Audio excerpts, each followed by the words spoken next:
free agency frenzy indeed. We had some trades even before free agency. The Eastern Conference in particular looks a lot different today than it did a week or two ago. Larry, I'm going to start with you. Let's look at some Eastern Conference futures. What sticks out to you in the betting department? Well, the Celtics deserve to be the favorites, but plus 145 in that range is just not enough to jump in on. It's so hard to repeat. And the East got so much better, starting with Philly and Paul George, of course. Now they have a big three. But I think the New York Knicks are well suited to knock off those Celtics when you look at Mikal Bridges and OG Anunoby, two defensive stoppers that can match up with the big two of Boston. And you start Brunson and Julius Randle alongside them. Now you bring DiVincenzo, Josh Hart, Miles McBride off the bench. I mean, this is a team, they did lose Isaiah Hartenstein. I do think they'll make a move in free agency to get a backup center for Mitchell Robinson. But you guys know when OG Anunoby was on the court, the net rating was off the charts. And now you add Mikal Bridges, a perfect complement because he doesn't need the ball in his hands. He doesn't have to be a go-to scorer. I'll take the Knicks at plus 450. Alex, otherwise known as Prop Stars. Listen, I know you're from Philly, and I'm wondering, do we go Philly here? Not because you're from there, but I'm looking at the odds board here, and we mentioned the Celtics at plus 150. We mentioned the Knicks at plus 450, but what about the 76ers, the second shot here at plus 400? I really like what the 76ers have done this offseason. See us starting with Paul George. This acquisition, I think, is going to be huge. One thing the Sixers have desperately lacked, particularly offensively, has been spacing. You add one of the premier three-point shooters in the league, just will create so much spacing for Tyrese Maxey, for Joel Embiid. Also, Paul George is still a very good defensive player.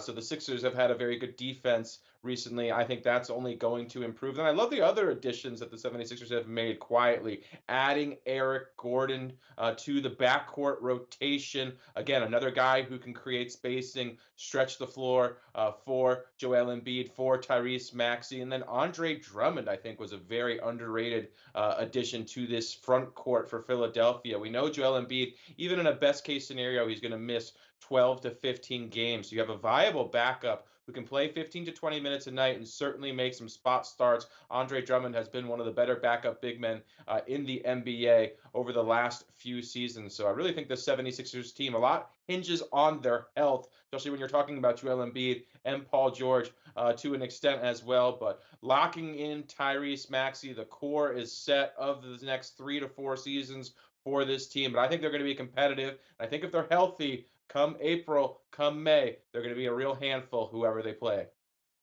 Well, Zach, so far we've covered Philly, we've covered New York. Sometimes the short shot is the short shot for a reason. How are we feeling about Boston? Is that your pick?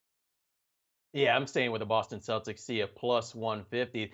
Philadelphia 76ers bringing in Paul George. We've seen them try James Harden. They've tried Jimmy Butler. It just has not worked. You look at George's track record. It didn't work with Oklahoma City Thunder. With the Clippers, they had some talented teams, but they made it out of the first round just once over the last 3 years. Age is definitely a concern now for Paul George at 34 years old. That injury history with him and Joel Embiid. I just find it tough for them once the postseason comes to remain that top tier level of healthy that you need to get to the past the Eastern Conference. You look at the New York Knicks, a lot of talent that Larry mentioned, bringing in Mikal Bridges definitely solidifies that Nova Knicks element, but we need to see what type of lineup they're going to have out on the floor, how that camaraderie is going to work together, and if they can remain healthy as well. They had a plethora of injuries to their roster this past season. Boston has that undeniable track record for the past 5 years. They've made it to at least the Eastern Conference Finals. And 1 year they didn't.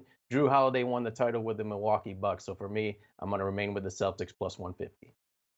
Well, we got three different answers. I'm going to break the tie here. I like the Celtics as well. Listen, I understand it's not a super sexy number at plus 150, but I was on here repping the Celtics when they were plus 100 at the All-Star break to win the Eastern Conference. And let's be honest, like the plus 150, plus 100, it just makes sense to me in spite of the fact that it's a really short number. I think we might be overstating the free agency and trade acquisitions for some of these other Eastern Conference teams as it relates to Boston. So yeah, give me Boston at plus 150. I have a feeling at the All-Star break again, we're going to see them at like plus 100 to win the Eastern Conference. So I may as well take the plus 150 right now. All right, well, let's bring in the Western Conference just a little bit here because I want to talk about futures for the NBA Finals. Now we can include all the teams. Larry, I start with you. Are we staying in the Eastern Conference, or perhaps do you think somebody from the Western Conference has some value to win it all? Well, if I'm taking the Knicks to upset Boston, I am definitely not taking the Knicks to win the whole thing because Zach mentioned they are a bit fragile and they lose Isaiah Hartenstein, and that could be the missing piece for the Oklahoma City Thunder. I mean, this team has Chet Holmgren, 22, Jalen Williams, 23, SGA, 25 years old, three budding superstars. And what was their big deficiency? It was rebounding. They were 28th in rebounding percentage, and now you bring in a 26-year-old center, the #2 offensive rebounder in the entire NBA, and you also bring in Alex Caruso, who fits their defensive mentality. I mean, this is a team that already won the #1 seed this past season. They got a little experience, and to me, the big key is the Nuggets lost KCP. That, to me, is really going to set Denver back. He was so critical in terms of his three-point shooting, in terms of his on-ball defense. So I think the Thunder get it done, go through the West and win it all. I'm right there I'm with right you, Larry. there.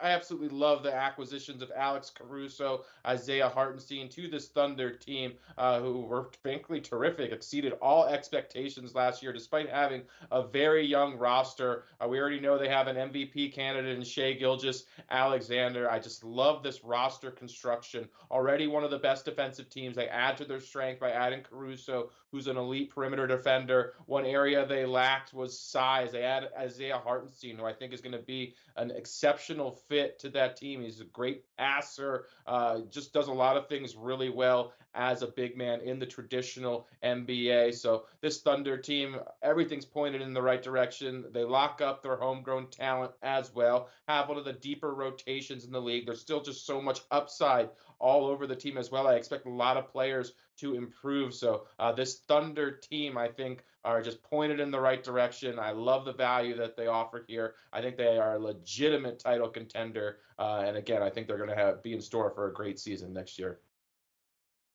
And I'm right there with both of you. I like the Thunder plus 750. I actually had a future on them this past season. It fell short, but you look at SGA, he averaged 32, 8, and 7 against the Dallas Mavericks. I thought he was the second best next in line superstar in the postseason, right behind Jalen Brunson. Their depth, as Prop just mentioned, was fantastic. We saw Jalen Williams and Aaron Wiggins perform really well in the postseason. It made Josh Giddey expendable in the two areas that were weaknesses against the Mavericks. They added Alex Caruso for a better on-ball defender at the guard position. They added Isaiah Hartenstein. Now you have better flexibility. Chet Holmgren looked a little bit lost with his size in the postseason. So I like the depth that they have. I think they have one of the best youth and depth combinations in the NBA, and I like them to win the title next year at plus 750.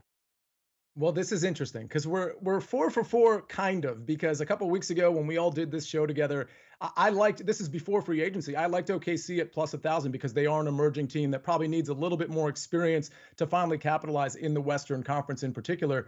But I'm going to say this, while I do like all of the arguments for OKC, I think the Minnesota Timberwolves are going to have something to say. And I know you all probably agree that they're probably going to be a factor in the Western Conference, but I think their draft, forget about free agency, I think adding Rob Dillingham and Terrence Shannon Jr., I think that's a pretty big deal. I think those are positions that they certainly needed. We know Mike Conley also getting up there, 37 years old, I believe, going into this next NBA season. I think the Timberwolves at 10-1, and granted, I liked OKC at 10-1 as well, but now that number's fallen a little bit, I do think Minnesota's perhaps worth a look at 10-1 with the roster that they have.